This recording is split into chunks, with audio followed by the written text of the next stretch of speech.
I'm a machine learning engineer at Trade Karma, and I'll be talking about authoring your first pipeline. Hopefully, it is something which you can take away and then get start. It helps you get started on uh, Apache Beam per se, right? So jumping into it.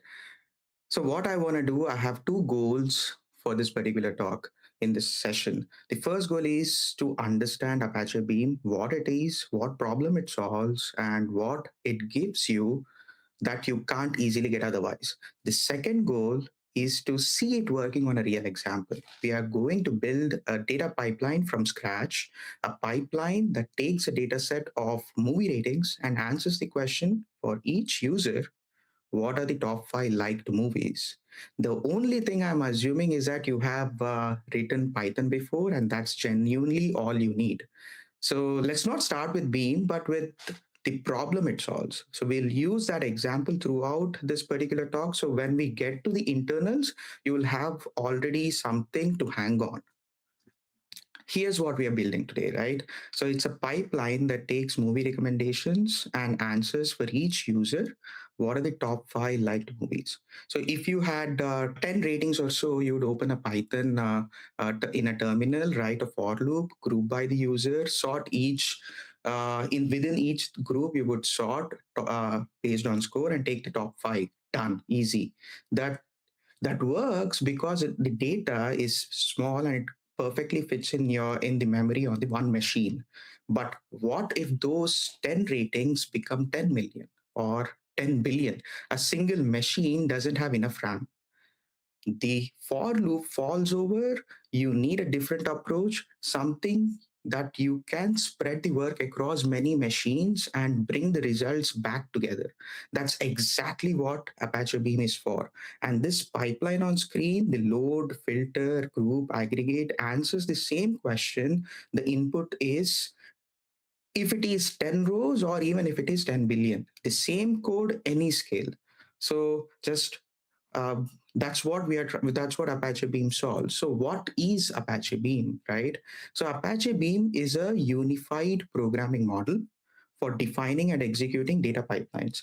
The word unified is doing a lot of work here. It means batch and streaming data use the same API and same code.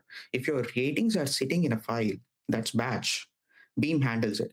If they are streaming in live from users right now, Beam handles that too. You don't write different code for each. One model covers both of them.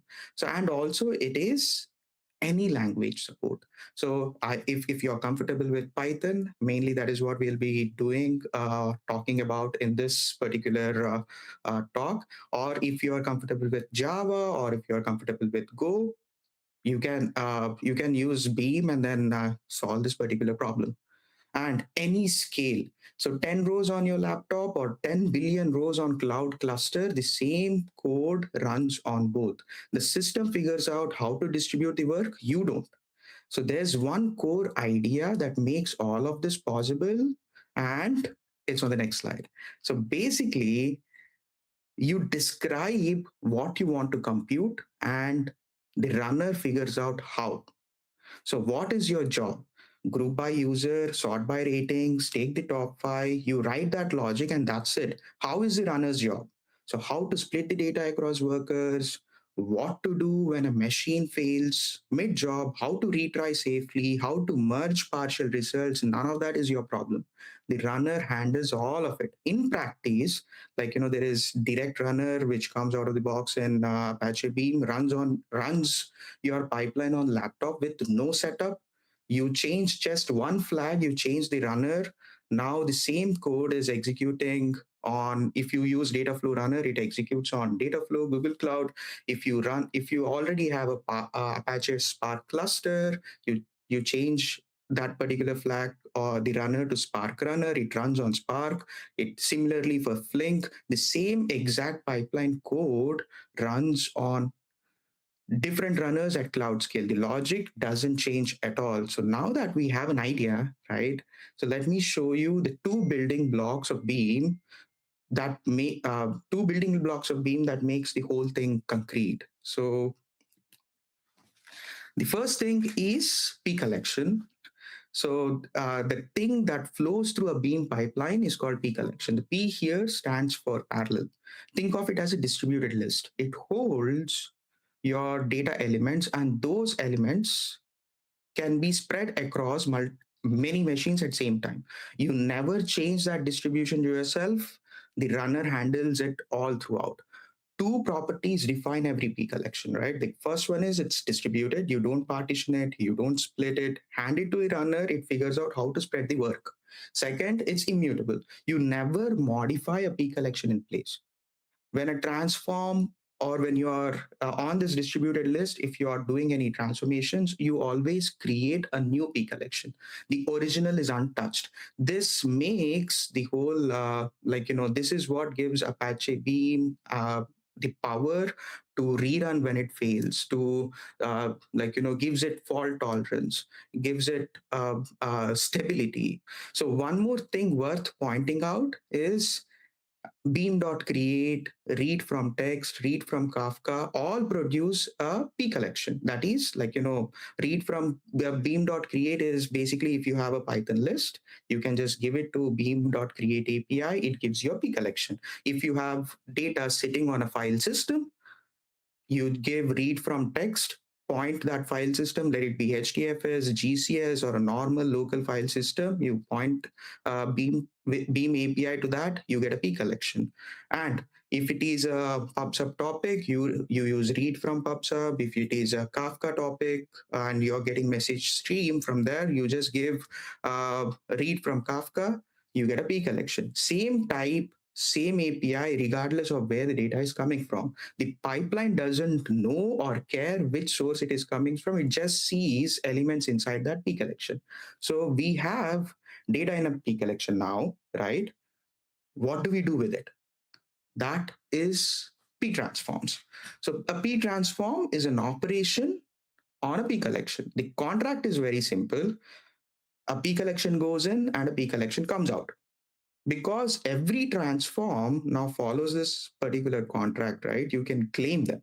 The output of one becomes the input of the next, and that chain, when you chain them together, that chain is your pipeline. So in this particular graphic, you're seeing beam.filter, where you have an input P collection which has elements like 85, 72, 61, 31, 64, right? So if the only filter which you are applying here is that, hey, if the score should be greater than or equal to 60, so all the ones which are greater than 60, greater than or equal to 60, are coming out as output P collection, right? So there are multiple types of transformations which you can apply on P collection. So overall, on a broad scope, there are two sets mainly, right? The first one is element-wise transformations, or element transforms, like map or filter in this particular case, which process each element on its own. No element ever needs to see another element. That means the runner can execute all of them at the same time across thousands of workers with zero coordination, perfect parallelism, right? So you can just take your transform, go to the worker, take the element, need not communicate, need not coordinate with any other element, just apply that transformation there, and then that's about it. Perfectly parallel, right? Whereas the second set are aggregating transforms like GroupByKey. These are different. They need to bring the elements together. Like elements with the same key need to land in the same place. That requires shuffling the data across workers. We will talk about it more in the upcoming slides, but it's more powerful but more expensive too. So let's look at each individual one. Let's start with map, right? So beam map is the simplest transform. One element in, one element out, always. So in this example, a three-field tuple name, age, city, the map function drops the age and returns just name and city. The output P collection has the same number of elements in the input, just that the shape is different. You use map anytime you want to reshape, parse, convert, or extract. Reading a CSV line and turning it into a structured dict, that is a map. Pulling out just the user ID from a row, that's a map. Converting a string to a number, that's a map. The three boxes in the bottom show typical map patterns: parsing a line, raw line into a structured record, keying a record by some field, and formatting a result for output. Because every map call is completely independent of another, the runner can process all the elements in parallel. No waiting, no coordination.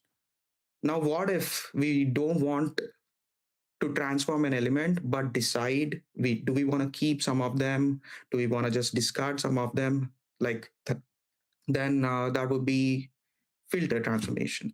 So filter takes a function that returns true or false. I just gave a example of filter in the previous slide too, right? But as such, it just takes a predicate. It just takes a function that returns true or false. The element processed through that unchanged. If false, it's just dropped. It's gone. Not transformed. Not stored anywhere. Just dropped. Look at the visual. So three elements enter, 1.5 star ratings fails the threshold. Two elements come out, one just disappears. So this is actually a common pattern, right? The one we use is to chain two filters in sequence. The first is a validity check. That is this data even valid in a valid range. That's defensive layer. Real data is actually messy, so you want to catch any malformed data before it causes any problems downstream. So filter is predominantly used in such cases, right? The second is it is a quality floor. So even for such kind of things, like example, if your data doesn't meet any data criteria which you have set, like eligibility criteria you have set, you just don't want that signal to corrupt anything in downstream. You drop them altogether using filter. So like map filter is also element wise. Each element is evaluated independently, perfectly parallel, no coordination needed whatsoever.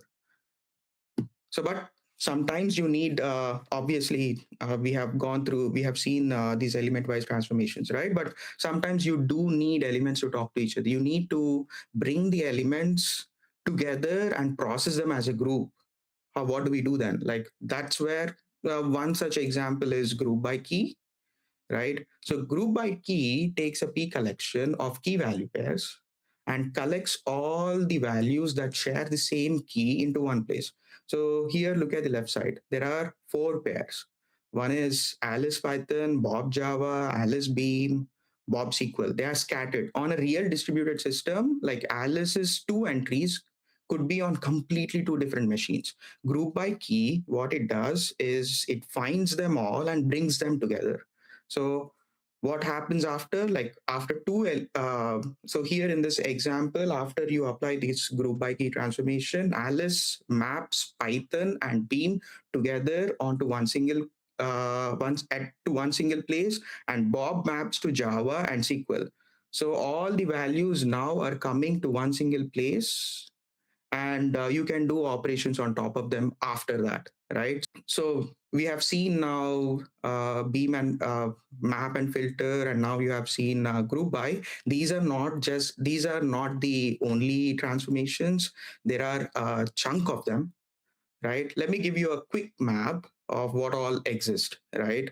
So in the example which we are going to use in the problem statement of giving the top five uh, rated movies for every user, we will just use map, filter, and group by. Those three will cover huge range of pipelines, but Beam ships a much larger library. This slide is a quick reference. There is I call it a zoo. It's a transform zoo. So on the left, you have element-wise transformations. Map is the simplest, one in, one out. Filter keeps or drops. Flat map is map's flexible sibling. So one element can produce zero, one, or many outputs. So you use this when you want to split a particular string into multiple pieces, and then use each individual string as an element. Just giving you an example, right? So, and then you have Padu. Padu is the most general form, a full class with setup and teardown. So, and then with keys and values are utilities for working with key value pairs. So on the That's with element wise transformations, right? Now on the right side, you have aggregating transforms. All of them on aggregating transform side requires shuffling the data across workers. So group by key is the foundation, everything else builds on top of it. So combine per key is more efficient for things like sum and count, because what it does is it aggregates first on the worker, then combines them or merges those partial aggregates which it did on the workers. So count, sum, max, min, mean are ready made for common needs. So you don't need to memorize all of these. The point is whatever you need to do with your data, or most certainly you would find a transformation in the library. If not, you can always write a custom one too. So now let me show you the data we are going to build with. So this is a movie lens data set. So this is actually quite famous data set. So it's basically 100,000 ratings, 600 users, and 9,000 movies. Each row is simple: a user ID, a movie title, and a rating from half a star to 5. The question we are trying to answer is at the bottom of the slide. That is, for each user, what are their top liked movies? So this is the problem. So I want to apply whatever theory which we have gone through, which we have seen till now, and try to get the answer to these to that particular question, right? So this kind of bridges that particular gap, and I want to do this in a, like, in a way more structured fashion, so that it's easier for you to onboard and just get your hands dirty with beam programming model as well, right? So now let's look at that. uh, Look at those 5 sample rows in the table. I chose these very deliberately, and I want to explain why. So there are two different users, and what I want to do is I want to use the use group by key, because that needs to produce two groups, right? So that's why I have chosen two different users. One user would pass even if the grouping code was broken, right? So I don't that and user one has liked two films, Shawshank and Pulp Fiction. That matters because the ranking step needs multiple films per user to prove that it's actually sorting them.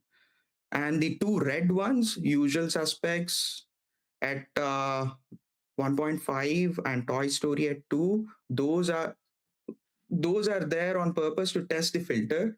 Like if every row had a high rating, the filter test would break, and the filter test would pass even on breaking code, right? So that's the data set.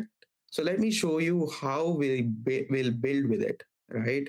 So here's the approach. So this is usually what I follow as well, right? So it's instead of connecting to a real file first, we start with beam.create.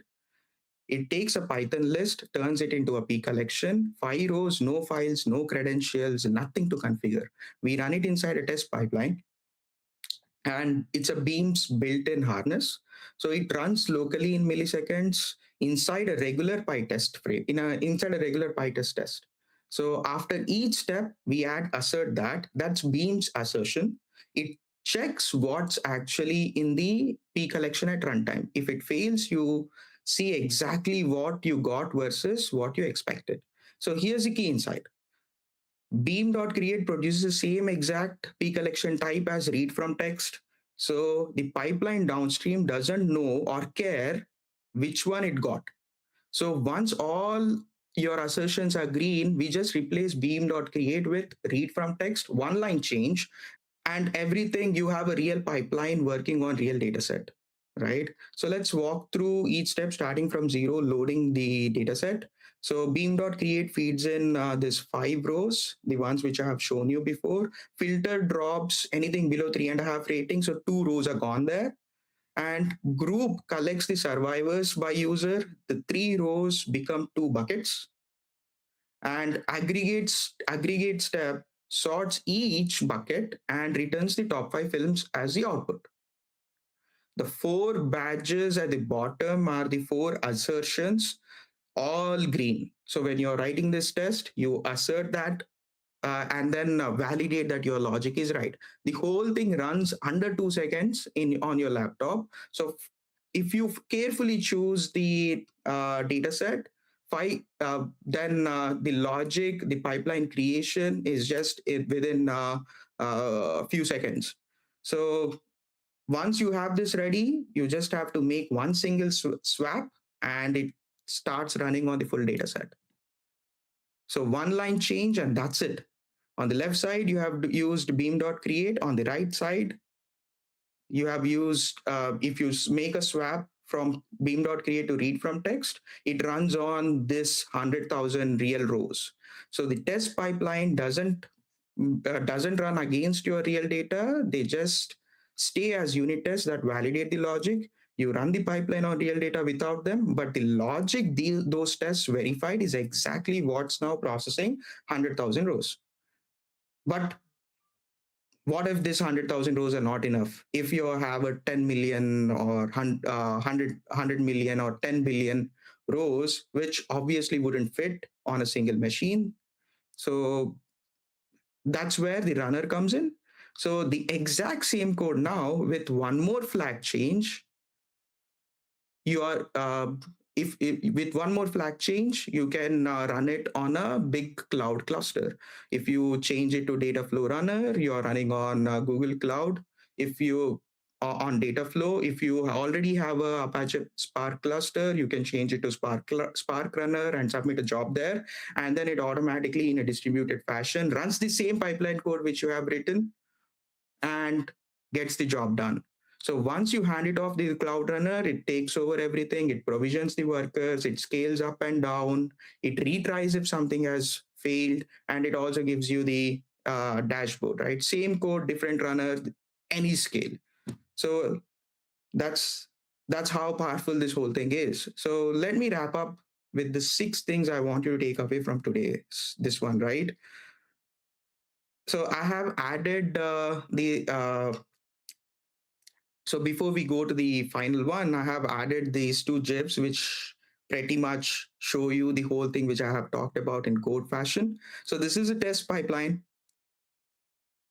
the exact same thing which I was talking about, where I was asserting, and if you just run it, all the tests pass.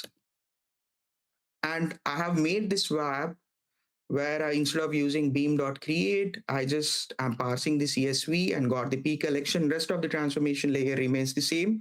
Now you see that it runs on all the 100K data set.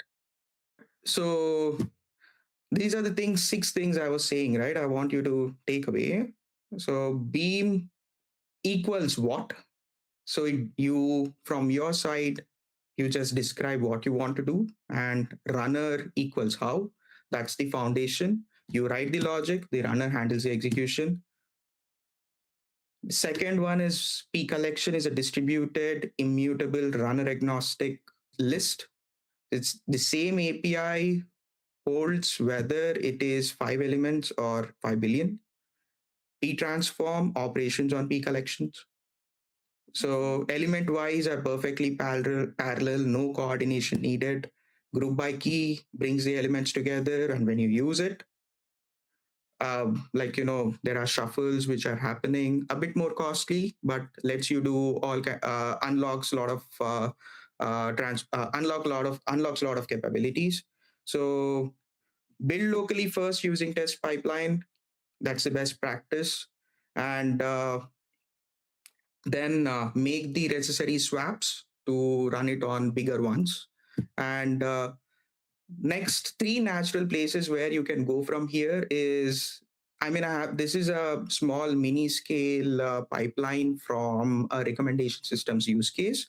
So here you are actually aggregating to give top 5 movies which the user has liked, right? Instead, if you put in a model in between and say that, okay, hey, for these users and for these particular users, if you have a scoring logic in between the run beam dot run inference, this transformation can score any model, a recommendation model also on top of it. Using that also, you can give uh, you can make the data pipeline to give you top 5 recommendations per se. So you can read from Kafka to make this particular pipeline streaming, and Beam YAML if you want to go a config driven pipeline rather than a Python code. So these are the natural next steps for you to actually go home and then give it a try. And yeah, thank you. That's all I have for you guys today.